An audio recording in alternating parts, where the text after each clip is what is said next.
Honda Accord tuli meil ekraani paigaldusse.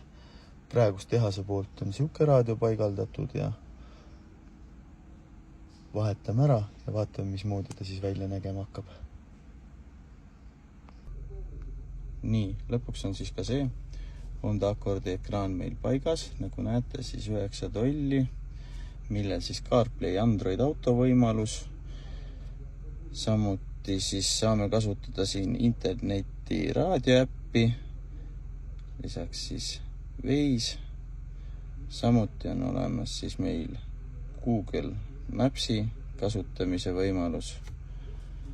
Lisaks sellele on olemas multimeedial YouTube'i kasutamise võimalus, mille on siis ka iGo navigatsioon peal, DAB+ võimalus ja lisaks siis oma raadio, mida saab siis kuulata ilma igasuguste lisadeta.